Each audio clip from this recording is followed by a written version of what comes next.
আসসালামু আলাইকুম ভিউয়ার্স।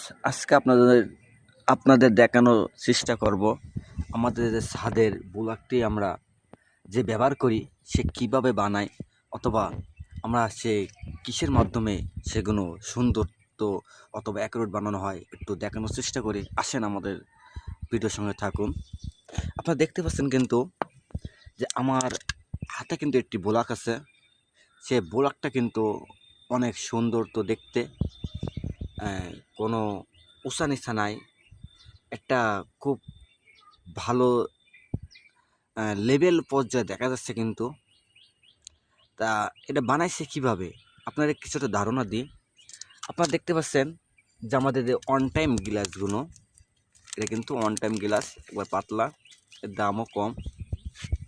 তো অন টাইম গ্লাস যেমন আপনার সাথে যদি আপনি 6 ইঞ্চি ঢালা দেন, সেক্ষেত্রে আপনি 3.5 ইঞ্চি যে on time block, on time যে গ্লাসগুলো আছে, অথবা 4 ইঞ্চি আনতে পারেন।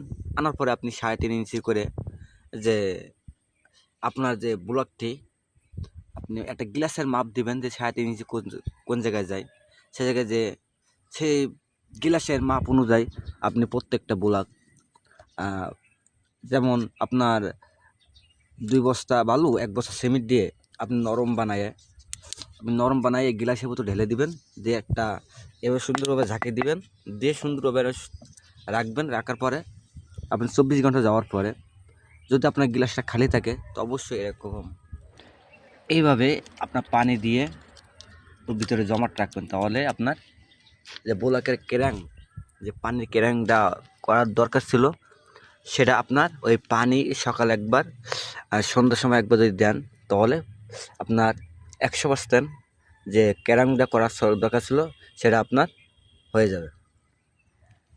তো এইভাবে যদি আপনি এই ব্লকটি বানান, তো অনেক অ্যাকুরেট হবে, জব্দ হবে, মজবুত হবে। আপনার রডের চাপে আপনার ব্লকটি ভাঙবে না। তো এইভাবে আপনারা বানাইতে পারেন। এটা আমাদের একটা 4 তলা ফাউন্ডেশন বিল্ডিংয়ের আমাদের যে ছাদের থিকনেস হবে 5 ইঞ্চি, এই জন্য আমরা 3 ইঞ্চি 100টা 3 ইঞ্চি এইভাবে আমরা ব্লকগুলো তৈরি করছি। তো যদি আপনাদের কোনো ধারণা আমাদের দেওয়া হয়, তো অবশ্যই আমাদের বলবেন, তাহলে সেটা আমরা আপনাদের ধারণা দেওয়ার জন্য চেষ্টা করব।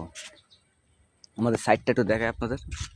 এই যে সাইটটাই আমাদের ব্যবহার করা হবে এই ব্লকটি। এটা আমাদের সেই 4 তলা ফাউন্ডেশন বিল্ডিং। আমাদের কিন্তু ফ্লোর পর্যন্ত অলরেডি গাঁথনি করা হয়ে গেছে। এখন আমাদের বালু